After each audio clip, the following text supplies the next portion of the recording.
Allez, c'est SwiftGad pour Rencontre. Rencontre.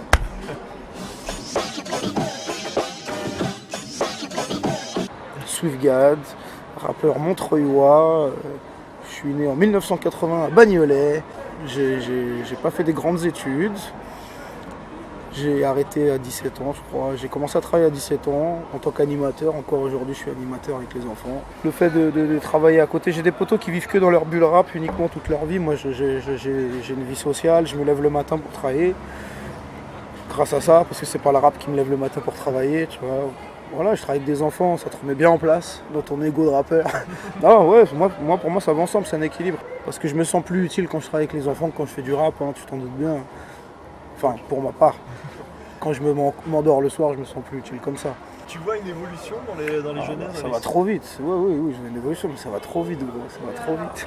Même nous, on est largués. On croit que parce qu'on a connu ces époques-là, qu'on joue aux jeux vidéo et qu'on a mangé des dessins animés et des bonbons, on peut les comprendre, les jeunes. Mais non, les jeunes, ils vont plus vite que nous. Encore aujourd'hui, j'ai vu un réalisateur qui avait 18 ans. Non, tu vois, des trucs. Quand j'avais 18 ans, je fumais du shit et je disrespectais ma mère encore un peu, à mon grand regret. Et à 18 ans, j'étais pas réalisateur, j'étais un branleur, frère. Et ouais, moi je suis content de travailler avec ces générations-là. Moi, j'ai pas la prétention de devenir un vieux con. Donc bon. Et à côté de ça, je fais du rap. Et là, je sors mon 10e projet solo. J'ai travaillé avec plein de gens. Après, moi, à la base, j'étais beatmaker. Donc, je produisais pour des gens avant d'être rappeur. Donc, ouais, forcément, tu fais que des rencontres. Et puis après, j'ai décidé de garder mes prods pour moi. Puis voilà, après, c'est la vie. Mais bon, j'ai toujours évolué en collectif. Voilà, mais à côté de ça, j'ai toujours préféré rester dans ma bulle solo. Je me sens totalement influencé par la pop culture. Moi, je suis né à l'époque des Balavoine, des Gainsbourg, des grands de la pop culture, ceux qui l'ont créé. Donc forcément, je suis totalement influencé par ça. Mais moi, je vois tout d'un bon œil parce qu'il faut évoluer avec son temps, quoi, tu vois. C'est des gens qui... Alors, moi, j'écoute tout. Franchement, j'écoute tout. Je suis fermé à rien. Moi, je vois... Il y a de la place pour tout le monde. Ok. J'aime pas tout, mais je respecte tout le monde. Si tu avais été plus loin de Paris, si tu avais été à Saint-Joué-les-Tuiles, dans le centre de la France, est-ce que tu penses que ta carrière aurait été totalement différente? Est-ce que tu penses qu'elle aurait pu se lancer? Ouais, je sais même pas si j'aurais voulu faire du rap, je sais pas, tu vois, je peux pas savoir. Je peux pas savoir parce qu'à l'époque où je suis né, c'était le rap, on vivait dans le rap. En fait, on vivait en fonction de la musique qu'on écoutait, tu vois. Quand tu allais dans le 77, il y avait les Hardos qui écoutaient du hard rock. Quand tu venais dans le 9-3, on faisait du beatbox. Non, on vivait en fonction de de l'endroit géographique où on était installé et de la musique qu'on écoutait. Tout, même nos fringues, étaient en fonction de basketteurs, de trucs. On vivait vraiment en fonction d'influence. On était habillés comme les rappeurs, on était habillés comme les basketteurs. Toutes nos baskets portaient un nom de basketteurs. Patrick Ewing, Mutombo, Jordan. Non, c'est vrai, on vivait au gré de ça. Si j'étais né ailleurs, forcément, ça serait pas pareil. Commence à faire froid à Caen. Hein. Ouais. Commence à faire froid à Caen. Commence à faire ouais. En fait, tu sens que t'es au bord de la mer, quoi. Ça doit être ça, ouais. Ouais, j'aime bien le speed parisien. J'ai besoin de ça, même limite pour écrire. Moi, si je pars en vacances, tu me demandes d'écrire un album au bord de la mer, c'est pas possible. Hein. Non, vraiment. Moi, c'est mon quotidien, ça me sert à... Je carbure avec mon quotidien. J'aime bien ce speed-là, je vis dans ce speed. Parce que je m'ennuie jamais.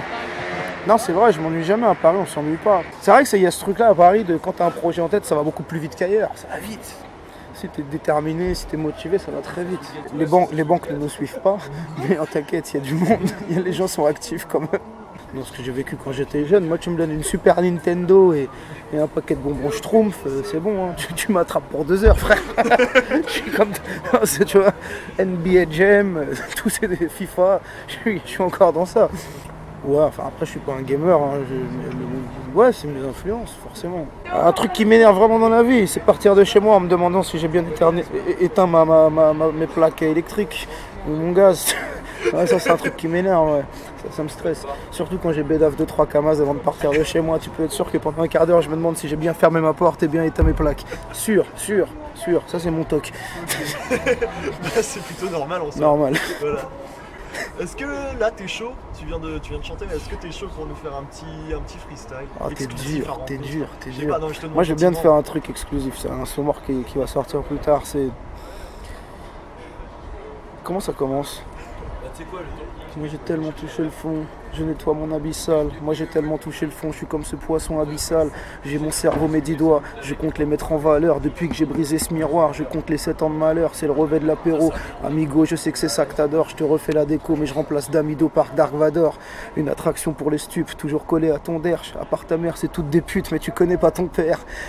La tête est troublée, l'aiguille s'apprête à trouer la veine. Tu cherches quelqu'un, t'auras plus de mal pour te trouver toi-même. Moi je veux une femme à lunettes, avec un cul d'opticienne. Big up à Inchal Tarba pour ses instruments obdipiennes. Je vois de la fesse à perte de vue. Elle a le dos tellement cambré qu'elle se gratte la tête avec le cul. Je suis dans l'export-import et je n'y arrive pas. J'essaie d'être un peu moins fort, mais je n'y arrive pas. Voilà, ça c'était une exclue. C'est sorti Voilà. de quel morceau? Ah, le prochain feat avec Nekfeu. Oh, merci Antoine. J'ai galéré parce que j'ai pris la bouteille. on n'a pas le droit fait un 18 ans d'âge. Oh Et un putain. Jameson par contre. Oh putain, j'espère que tu l'as bien caché celui-là.